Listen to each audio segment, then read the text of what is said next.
I played Xross Dreams, a game by Starlight Studios. It is a great concept of the versus puzzle fighting game.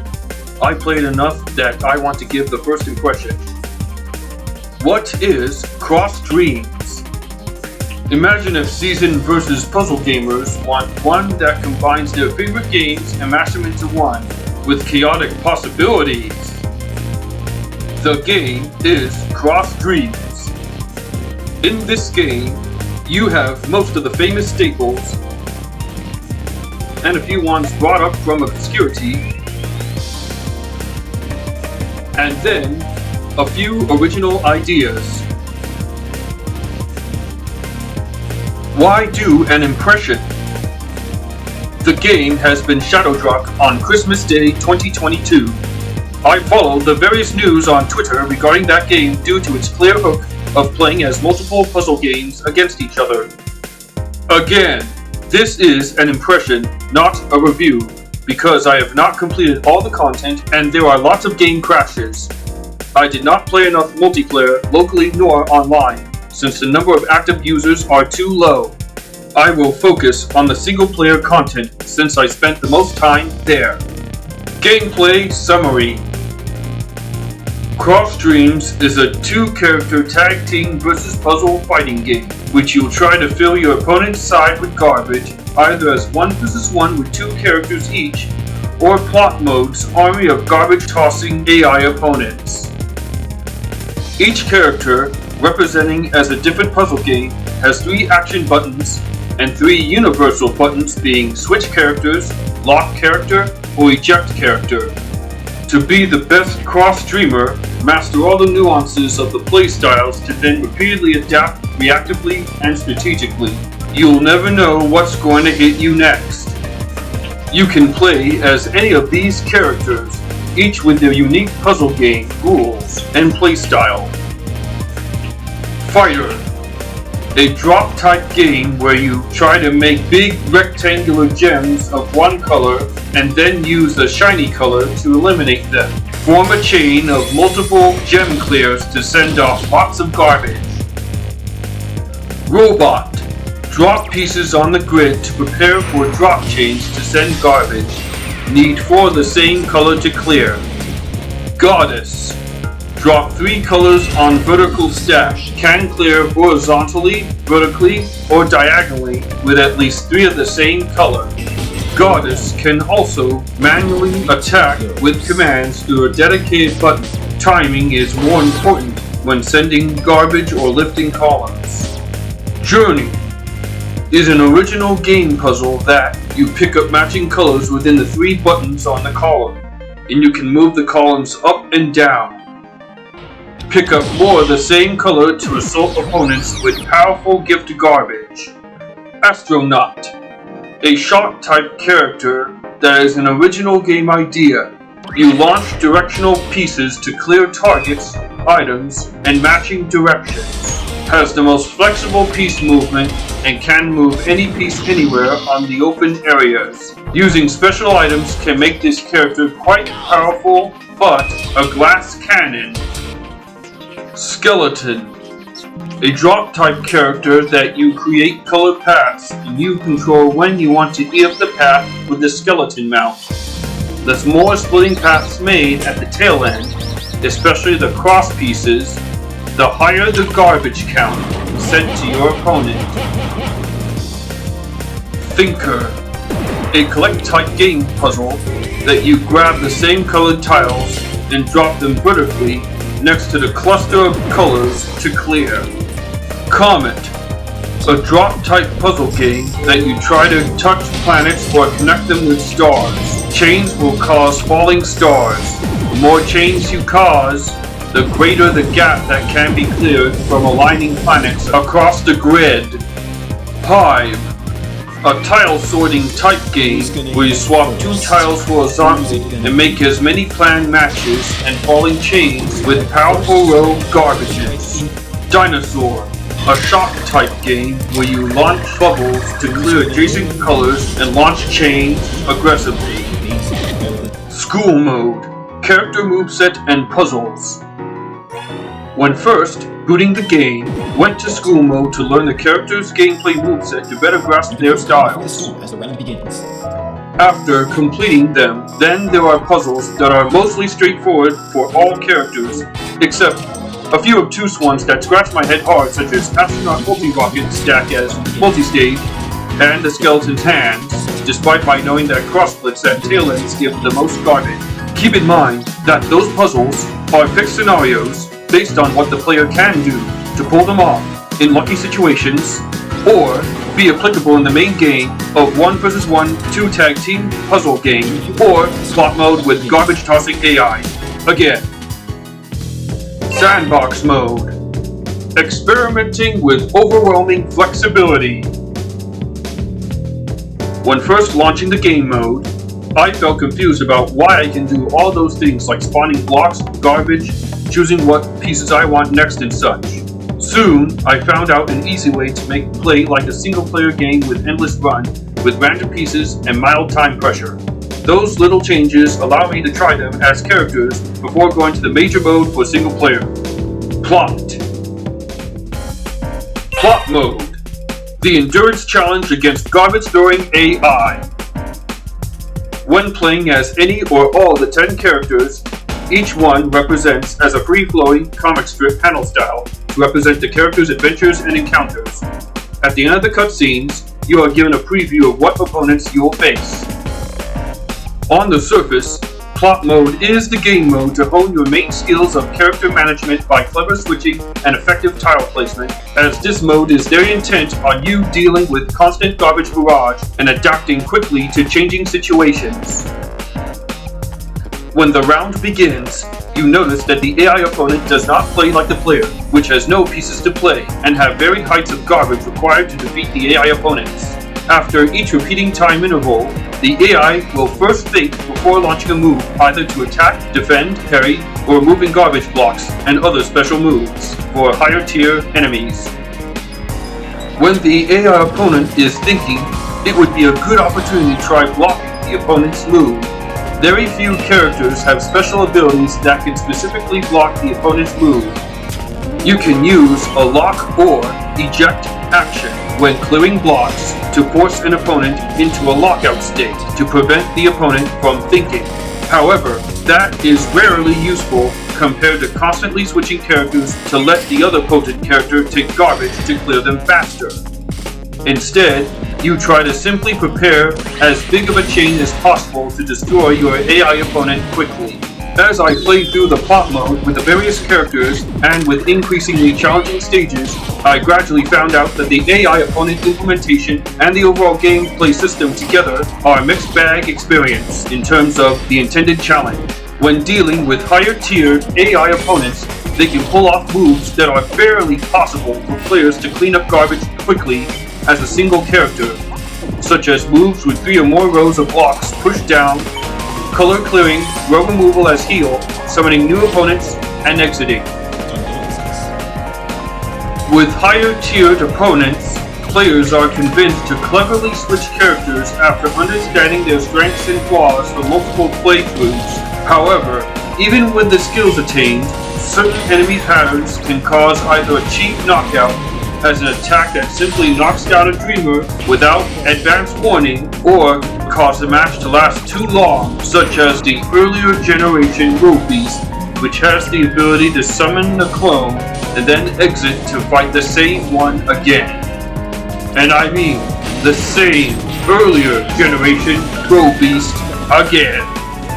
Some opponents launch several attacks too quick in succession, which makes several matches near impossible to recover for some characters like Thinker, Hive, and Fighter.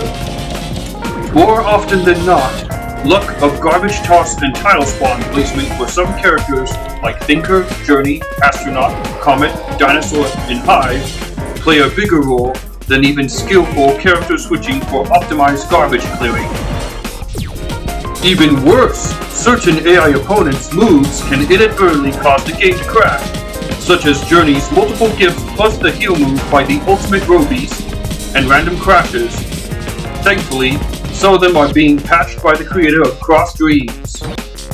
However, I eventually managed to clear all the Dreamers' plot modes, with some of them being lucky moves, and others, before being patched recently, slightly broken moves that launch multiple high columns of garbage for instant AI defeat, such as Journey's multi-small gift clusters and the once broken Thinker column moving, or the once broken grid of row spawning. Keep in mind, I am going to give critiques based on my experience on plot mode, since it has the most challenging AI and some of them borderline to being frustrated due to the compound of unbalanced AI difficulty, along with some fundamental issues within the gameplay system. First off, there should be more clear gameplay feedback indicators. Since dealing with multiple characters' garbages, there should be an incoming visual indicator that reveals how much garbage of what type are being sent before the attack happens. That way, visual indicators on the opponent's side for incoming garbage will help prepare them in advance. Fighting back against heavy garbage too implicit.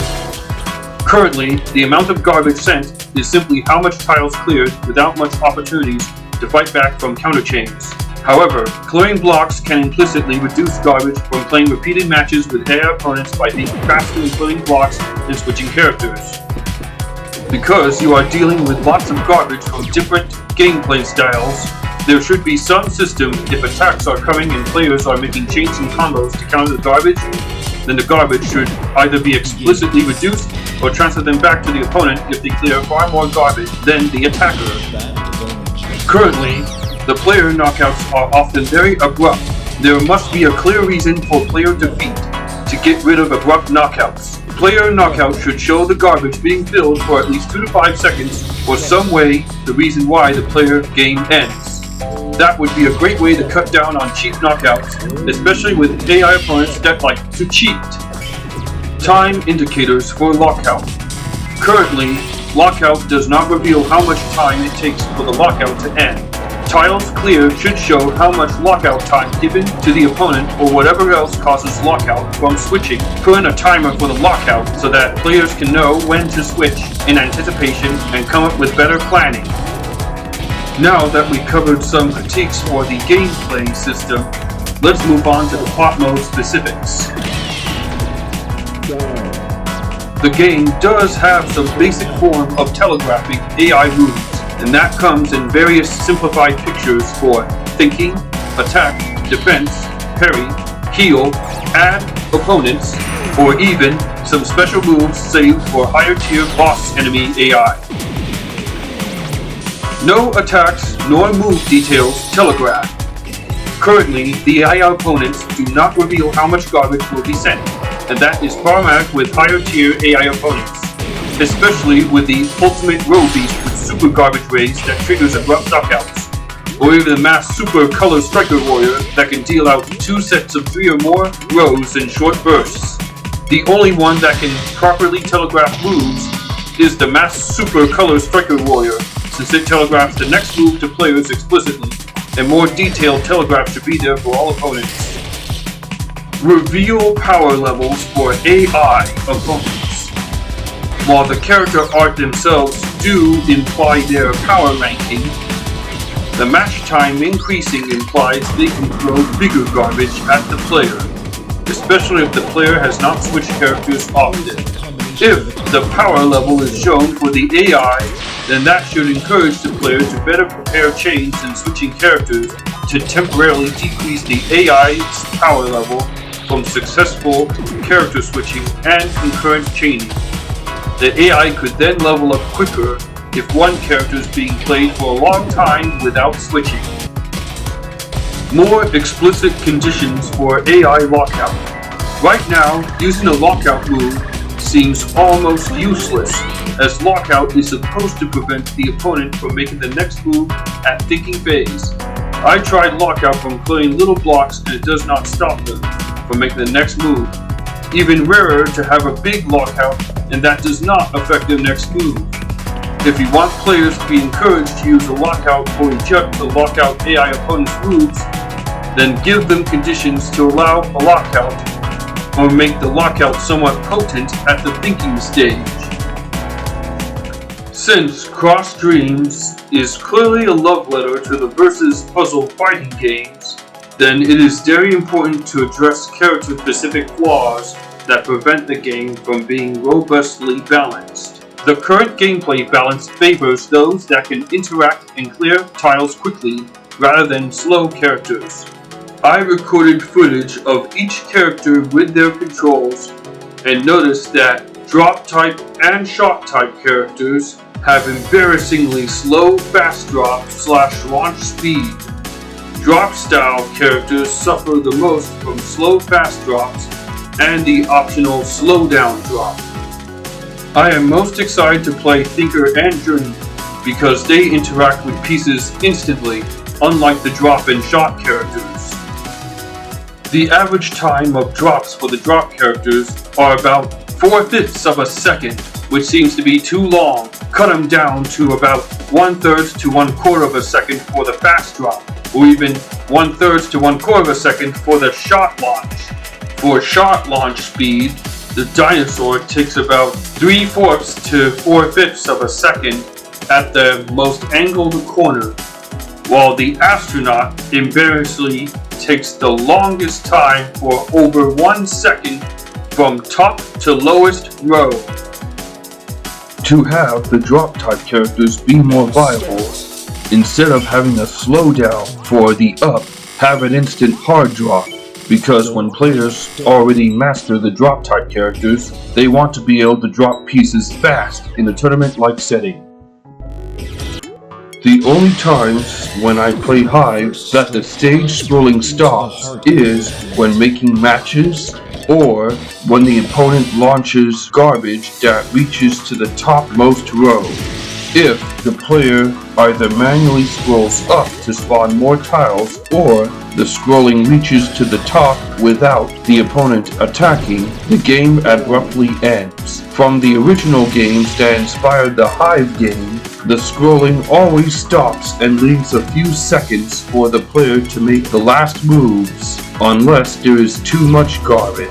Fighters should have some degree of instant comeback mechanics, like a rainbow convert and double shiny when garbage is nearly full to give some catch up, unless garbage actually hits the spawn point for the gems.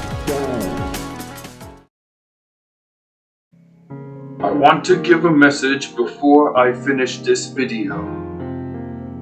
I must commend Starlight Studios of Xross Dreams since they managed to release a game that clearly targets a very specific niche of versus puzzle games with 2 or more gameplay styles. Unlike other small games that focus on only 1 versus puzzle games, or maybe 2, this, having at least 10 different puzzle games to master and adapt against other gameplay styles simultaneously, allows for potentially distinct metagames that cannot be easily or simplistically balanced, but rather, gameplay mastery would be the more important factor.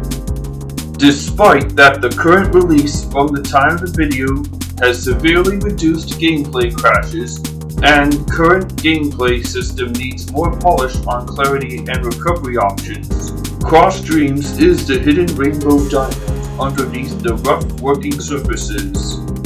Please, purchase this game on Steam and give this a try. Do not beg for discounts. You can form your own metagames based on your experiences. If you want the game to be better, play and study. Then, the more constructive feedback you give on what needs fixing, the more likely Starlight Studios would address them through patches.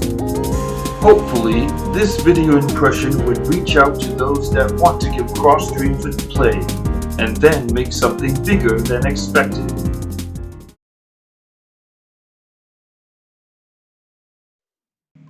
Oh, in case you want to clear the finale of the plot mode, I recommend you pick Comet and Dinosaur. Comet for the first phase, and Dinosaur for the second phase, because Dinosaur is the only character that has permanent garbage blocks that the AI opponent cannot clear away using the instant heal.